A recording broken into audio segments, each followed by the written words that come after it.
Donc voilà, tout est venu en fait d'un message d'alerte qui nous a informé que 25 familles de demandeurs d'asile se retrouvaient à la rue. Ces familles se sont rassemblées place Péverlan pour faire valoir leur droit à l'hébergement. Au soir, une solution d'urgence a été trouvée dans le gymnase Palmer, qui sert d'habitude à l'hébergement d'urgence au sein du dispositif de la trêve hivernale. Ces familles accueillies à Palmer ont vu l'arrivée du préfet le lendemain, vers début d'après-midi.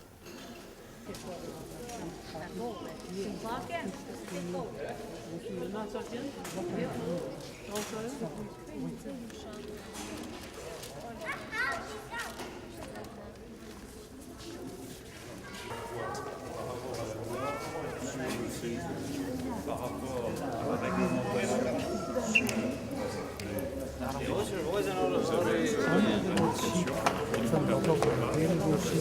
voilà, madame, s'il vous plaît. Je vois, madame. S'il vous plaît. C'est parti de la presse, Julien. Non, mais madame, il n'en est pas question. Ce sont des éléments. Une carte de presse, quelque chose. Si vous voulez me montrer d'abord avant de filmer, on va aller à l'extérieur. Je ne veux pas que vous puissiez enregistrer ce qu'on dit. Il y a des noms, il y a des prénoms, il y a des questions très particulières qui concernent leur famille. Enfin, c'est leur droit individuel. Il ne s'agit pas... Vous êtes là pour les défendre, c'est ce que vous êtes. Nous sommes là aussi, madame, pour les défendre, pour défendre tout le monde.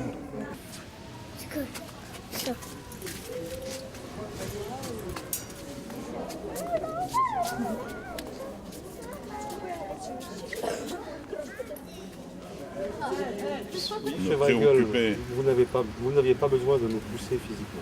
Mais monsieur, vous n'aviez pas à venir vers moi. Je ne suis pas venu. Non, mais tout simplement en disant... Non, mais monsieur, 16 heures, la Croix-Rouge arrive. Écoutez... Du droit au logement. Oui, mais... Point à la ligne. Moi, je discute avec les gens qui sont concernés par cette difficulté. Oui, c'est déjà suffisamment ça tombe bien, ça compliqué. fait 3 jours que nous les accompagnons. Oui, ben moi aussi, figurez-vous. C'est le droit au logement Oui. qui s'occupe. Le préfet et ses adjoints étaient venus sans traducteur, donc ils avaient beaucoup de mal à se faire comprendre des familles qui parlent des langues étrangères, ce qui fait que, au fond, les familles ont commencé à paniquer. Beaucoup d'entre elles ont compris qu'on allait les transporter directement vers un avion pour une expulsion du territoire. Ce qui a produit la fuite de plusieurs familles qui se sont perdues dans la nuit, dans l'après-midi plutôt, sous la pluie et fuyant tout simplement le risque d'expulsion. Vous n'avez pas une possibilité C'est à vous, monsieur, de travailler sur la fille. Nous, on n'a pas de pouvoir, nous, franchement. On n'a aucun pouvoir. Vous ne croyez pas qu'on fait ce qu'on peut Mais je veux bien le croire. J'ai cru comprendre que vous avez travaillé toute la journée hier et ce matin. Voilà, donc pour moi, de mon point de vue... Là, ça m'embête. C'est ça. Vous voyez qu'on n'a pas aussi... Un malvoyant et un nourrisson. Oui, mais attendez, il y a des logements vides partout. Il y a des barres entières d'immeubles qui sont... Eh ouais. Non, mais c'est les bailleurs sociaux. Il faut avoir le pouvoir pour ça. Vous l'avez, nous, on l'a pas. Eh oui. Qu'est-ce qui s'est passé pour que cette famille se retrouve à la rue si vite?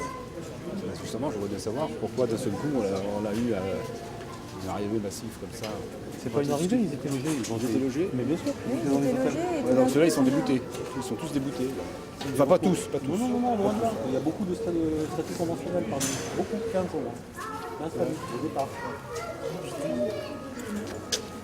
C'est quoi la solution ce soir? Ce soir, on va essayer de les héberger. On va essayer de trouver un hébergement. Mais il n'y en a pas. un hébergement. Là, on va essayer de trouver un hébergement. Une solution d'urgence ou un hébergement? Non. Une solution d'urgence. On vous voit après, parce qu'on connaît ces familles. Oui, mais et nous on aussi, voudrait... figurez-vous. Mais nous les connaissons sur le plan administratif. Et nous avons tout autant que vous des soucis humanitaires. Nous aimerions savoir si les décisions que vous avez prises, famille par famille. Bon, écoute, je continue. À tout à l'heure. Merci pour l'appel. C'est un humoriste en fait. Non, c'est ce que je veux dire. Non, c'est par rapport pour savoir où elles sont ce soir, pour faire le point avec vous. Elles sont hébergées ce soir. Vous voulez pas qu'on fasse le point ensemble, monsieur le préfet? Laissez-moi, j'ai un travail urgent à faire. Vous avez vu qu'on en a un certain nombre qui bénéficient de droits spécifiques.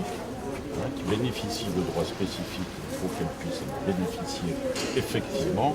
Il y en a d'autres qui ont reçu un récépissé qui ne sont pas sur notre liste de bénéficiaires, alors qu'à mon avis, elles devraient y être. Tout un travail approfondi à faire à cette heure-là, on passe assez rapidement. Donc j'attends un moyen de transport. Excusez-moi, monsieur le préfet. Le service de l'État.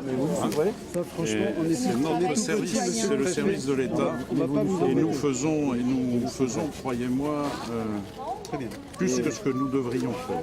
On va pas à la préfecture, on va aller. Si on s'en tenait à la simple réglementation. Là, on va. Il y a un centre d'orientation. Les autres familles qui sont restées ont dû attendre de 2h30 à peu près 6h le soir un bus spécial de la Cube qui est venu les chercher. À ce moment-là, nous pensions encore que peut-être une solution réelle d'hébergement avait été trouvée. Mais ce n'était pas le cas. Après un périple dans les bouchons de la ville, le soir, au bout d'une heure de transport, au moins, nous sommes arrivés devant le COS, qui est rue des Treuils. Le préfet nous assure qu'une solution d'hébergement est trouvée pour toutes les familles. Que ce soit d'ailleurs, comme il le dit, au titre d'un dispositif ou d'un autre. Ce n'est pas la question. La question, c'est avant tout la détresse. Mais en fait, rien n'a été fait pour que cette solution soit mise en application. Dès que les familles ont été débarquées du bus et remises entre les mains du COS, le préfet, ayant fini sa journée, est parti et a laissé au COS le soin de gérer la situation. Le COS attendait officiellement 3 familles. Et c'est environ une quinzaine de familles qui étaient présentes. La solution finale n'a été trouvée que par la solidarité interne, après bien des coups de fil et des efforts. Et finalement, en poussant les murs des endroits que nous connaissons, nous avons réussi à les héberger nous-mêmes. Le même jour, nous avons appris que dans une barre d'immeubles à la Benauge, de nombreux appartements étaient murés les uns après les autres au fur et à mesure des départs forcés des familles. Et que donc il y avait bien potentiellement des appartements vides qui auraient fort bien pu servir à l'accueil des familles du gymnase Palmer.